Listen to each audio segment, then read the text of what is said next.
हमारा flora healthy होने के लिए हम क्या कर सकते हैं? देखिए, अनहेल्दी फ्लोरा का जैसे मैंने मेजर कॉज आपको बताया कि वार्मिंग है, तो आपको वार्म इन्फेस्टेशन है तो डीवार्मिंग तो करना ही है। दूसरा, एक फैमिली का भी बहुत बड़ा रोल होता है। जी, कुछ फैमिलीज में एक आदत होती है कि वो ब्रेकफास्ट में या जो भी लंच में है, उनका लाइफस्टाइल ऐसा होता है कि वो खुद भी अनहेल्दी डाइट पे रहते हैं। तो जो बड़ों को देखेंगे बच्चे भी वही फॉलो करेंगे। जी, तो पहले खुद को भी ठीक करना चाहिए बड़ों को। तो खुद को ठीक करने का मतलब है अपनी लाइफस्टाइल में नेचुरल चीजों का ही आप उपयोग करें।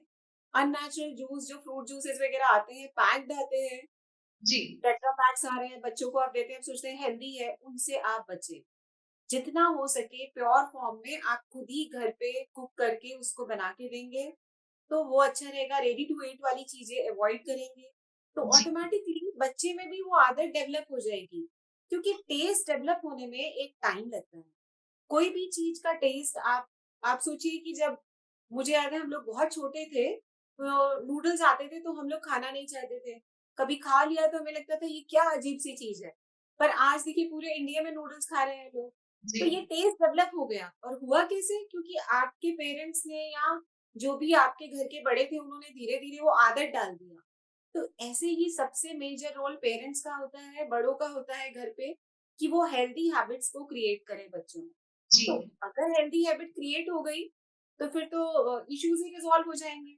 लेकिन बिल्कुल, उसके साथ में अगर कोई परेशानी है, तो पहले उसको भी आप पहले देखिए कि पहले हम डीवॉर्मिंग करें बच्चे का, या हो सकता है कि उसमें अ, वैसा हैबिट ही क्रिएट नहीं किया आपने, अननेचुरल पहले से ही खा रहा है, तो उसको थोड़ा ठीक करें, मॉडिफाई करें। ऑटोमेटिकली धीरे धीरे जब हम नेचुरल चीजों की तरफ जाएंगे, फ्लोरा हेल्दी हो जाएगा। एंड जी, once the flora is healthy, तो हमारी बॉडी वॉर्म्स के लिए नहीं बनी हुई है, तो वॉर्म्स दोबारा नहीं आएंगे। पर अगर आप अनहेल्दी चीजें फिर से शुरू कर देंगे, वापस से आपका फ्लोरा खराब होना है। फिर आप ससेप्टेबल हो जाएंगे वॉर्म्स के लिए। क्योंकि वॉर्म्स को क्या चाहिए? उनको तो एक इन्वायरमेंट चाहिए जीवित रहने के लिए। तो जी, अगर आपने एक अनहेल्दी इन्वायरमेंट दे दिया, वो वापस से ग्रो हो जाएंगे। तो ये चीजें तभी पॉसिबल है कि डीवॉर्मिंग तो आपने किया, वो भी नेचुरल तरीके से करिए, लेकिन साथ में आप अपने फूड हैबिट्स को मॉडिफाई करेंगे। जो भी रेडी टू ईट पैकेट्स आ रहे हैं, बाजार की चीजें आ रही हैं, उनको आप मैक्सिमम अवॉइड करेंगे। जी, मेरे ख्याल से ये जानकारी हमें नेचर को देखते ही समझ आ जाती है कि मुझे गर्मी है तो क्या खाना है, ठंड है तो क्या खाना है, ब्रेकफास्ट हमें हेल्दी करना है, डिनर जो है बहुत लाइट करना है। तो जैसा हैबिट आप अपने बच्चों में डालेंगे, परिवार में डालेंगे, वो आपको लाइफ लॉन्ग आपके लिए बेनिफिशियल होगा। जी। मैम, अनहेल्दी क्रेविंग्स के लिए होम्योपैथी में किस तरह का इलाज किया जाता है? अनहेल्दी क्रेविंग्स में जैसे अगर इनडाइजेस्टिबल थिंग्स के लिए क्रेविंग है, क्रेविंग फॉर जैसे अभी मैंने बताया चौक चौक चारकोल, या फिर पेंसिल्स के लिए, जी, तो कुछ बच्चे ये खाना चाहते हैं मड के लिए। तो वहां पे हमें ये समझ आता है कि ये अननेचुरल हैबिट जो आई है बच्चों में या बड़ों में, ये डेफिशिएंसी डिजीज को इंडिकेट करती है। तो जी, ये एक इंडिविजुअलाइज्ड अप्रोच लेके हम होम्योपैथिक में ठीक करते हैं। अलग-अलग दवाइयाँ हैं इसके लिए, कैलकुलिया कार्ब है, कुछ हमारे सॉल्ट्स होते हैं वो हम प्रिस्क्राइब करते हैं। और जी, अगर अनहेल्दी हैबिट्स की वजह से है, जहाँ हमें लगता है कि वॉर्म इन्फेस्टेशन ही एक कारण मेजर हमें लगता है, तो हुँ, वहाँ हम डीवॉर्मिंग होम्योपैथी से करते हैं। ट्रीटमेंट का नाम बताना उचित नहीं होगा, क्योंकि ये एक इंडिविजुअलाइज्ड अप्रोच है। तो क्योंकि जी, हर बच्चा दूसरे बच्चे से अलग है।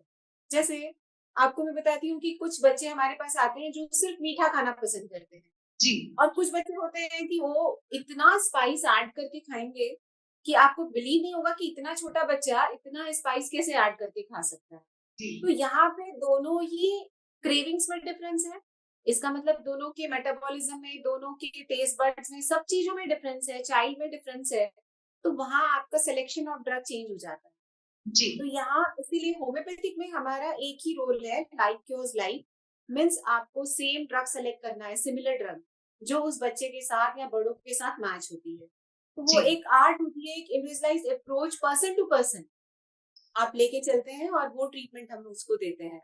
जैसे अभी-अभी मैंने एक चीज़ बताई आपको कि एलोपैथिक में एक टैबलेट का नाम फिक्स्ड होगा कि आपने ये दे दीजिए, ये ब्रांड नेम है, ये फिक्स है, ये फीवर के लिए है, ये इंडाइजेशन के लिए है, ये एंटासिड है। पर होम्योपैथिक में ऐसा नहीं है।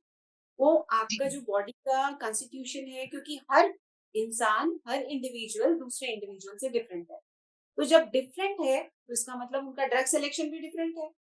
जी ठीक है, तो ये ही हमारा सिद्धांत भी है ड्रग सिलेक्शन का। तो अगर किसी होम्योपैथ के पास जाएंगे आप, तो वो अवश्य आपसे ये चीज जानकारी लेगा कि सोने उठने का इसका नियम क्या है, बच्चे का पढ़ाई में कैसा है। अगर कोई पढ़ा जाएगा तो भी वो पूरे क्वेश्चन पूछेंगे। तो वो क्या है, कलेक्शन है उसके ड्रग के लिए, इसके जी लिए वो आपकी केस हिस्ट्री लेते हैं। और इंडिविजुअल टू इंडिविजुअल अलग अलग मेडिसिन अवेलेबल होती हैं। और ये इतना जैसे कि मैंने बताया आपको कि ये केमिकल फ्री सॉल्यूशन होते हैं। तो ये आपकी क्रेविंग को हमेशा के लिए ठीक करेगा। ये सिर्फ ये नहीं करेगा कि आपके जो एक थोड़े टाइम के लिए डेफिशिएंसी को कम किया।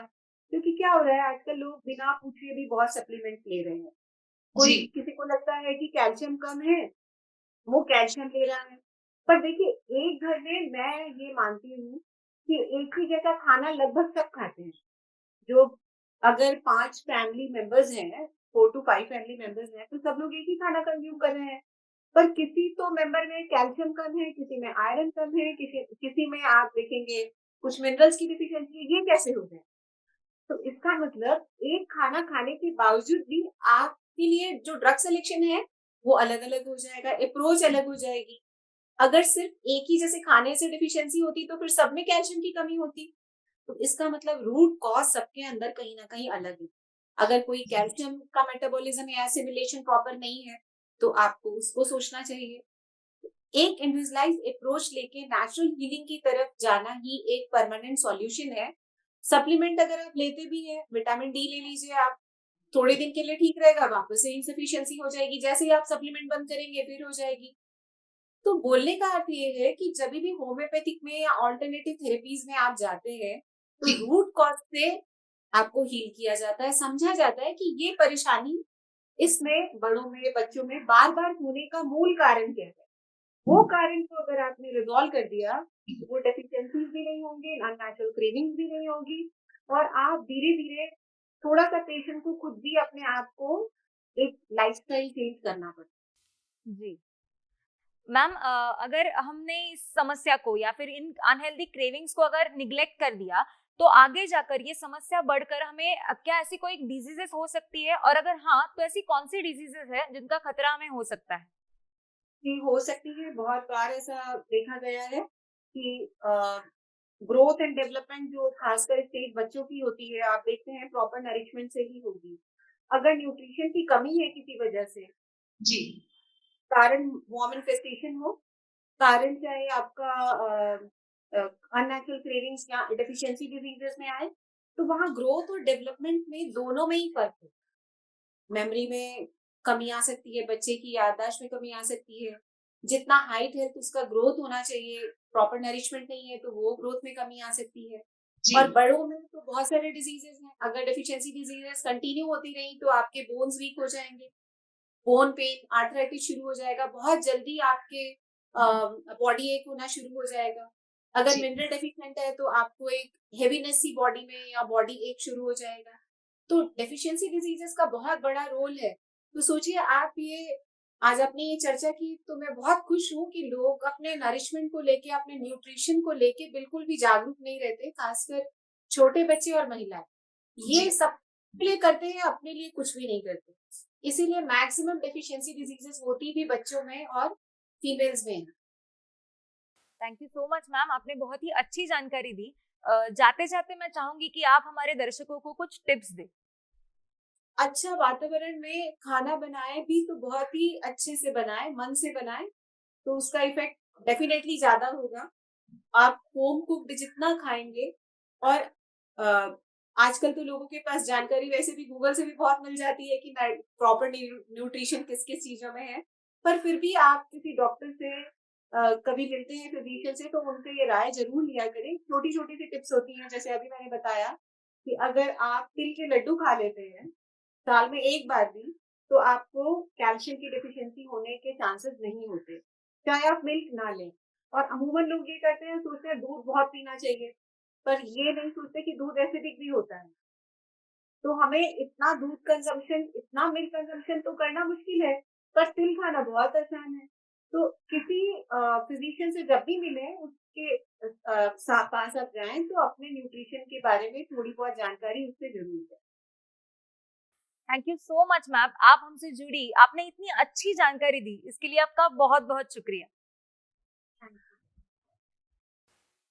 तो दोस्तों, ऐसे ही कई सारी और विषयों पर जानकारी लेने के लिए हम मिलेंगे क्या करे क्या ना करे के अगले एपिसोड में। तब तक अपना ख्याल रखिए।